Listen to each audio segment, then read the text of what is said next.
বর্তমান সময়ে বাংলাদেশে ধর্ষণ, বিশেষ করে শিশু ধর্ষণ ও হত্যার ঘটনা সমাজে গভীর উদ্বেগ ও ক্ষোভ সৃষ্টি করেছে। ভিন্ন সময়ে ঘটে যাওয়া নির্মম ঘটনাগুলো সাধারণ মানুষের মনে নিরাপত্তাহীনতা ও বিচারহীনতার ভয় তৈরি করেছে। সম্প্রতি আলোচিত কিছু ঘটনা যেমন আসিয়া ও রামিসা নামে শিশু ধর্ষণ ও হত্যার ঘটনা দেশব্যাপী তুমুল আলোচনা ও বিতর্কের জন্ম দিয়েছে। এসব ঘটনার পর মানুষ বিচার ব্যবস্থা, আইন ও শাস্তির বিষয়ে মতামত প্রকাশ করা শুরু করেছে। বাংলাদেশের ধর্ষণের ঘটনা নতুন নয়, তবে শিশুদের উপর এই ধরনের অপরাধ সমাজকে নাড়া দিয়েছে। গত কিছুদিন আগে আসিয়া নামে এক শিশু ধর্ষণের পর হত্যা করা হয়, কিন্তু দীর্ঘ সময় দৃশ্যমান বিচার না হয় মানুষের মধ্যে ক্ষোভ তৈরি হয়। অন্যদিকে রামিসা নামের আরেক শিশুর ক্ষেত্রে দ্রুত আইনি প্রতিক্রিয়া শুরু হয় মানুষের কিছুটা আশাবাদী হলেও এখন বিচার ব্যবস্থা না শুরু হয়েছে না শেষ হয়েছে। এই দুইটি ঘটনা আমাদের সমাজকে প্রশ্নবিদ্ধ করে, কেন এসব ঘটনা বিচার দ্রুতভাবে কার্যকর হয় না। বাংলাদেশে ধর্ষণের বিচার হয় প্রধানত নারী ও শিশু নির্যাতন দমন আইন 2000 অনুযায়ী।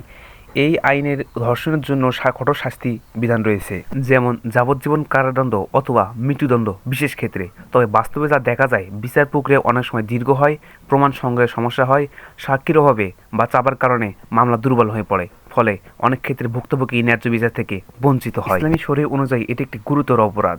এই অপরাধে প্রমাণিত হলে প্রকাশ্য মৃত্যুদণ্ড দেওয়ার অনুমতি রয়েছে।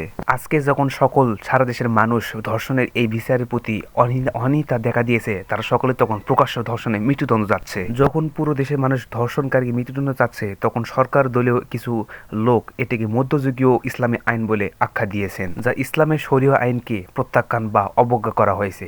এই বিরুদ্ধে বাংলাদেশ জামাত ইসলামী অত্যন্তভাবে রুখে দাঁড়িয়েছে। শুধু তাই নয়, গায়ক, লেখক, নাট্যকার, শিল্পী এবং খেলোয়াড় সহ সকলে এই ধর্ষণের বিরুদ্ধে কঠোরভাবে দাঁড়িয়েছে। তারা ধর্ষণকারীর প্রকাশ্য মৃত্যুদণ্ড চাচ্ছে। বাংলাদেশে ধর্ষণের বিচার সম্পর্কে এমন অনীহা দেখে এখন দেশের মানুষ বুঝতে পারছে, যদি বাংলাদেশের জামাত ইসলামী ক্ষমতায় থাকতো, প্রতিটি ধর্ষণের বিচার একে একে প্রকাশ্যভাবে করা হতো, যাতে করে দ্বিতীয়বার কোনো ধর্ষণ বা অপরাধ করার আগে অপরাধী অন্তত 100 বার ভাবত।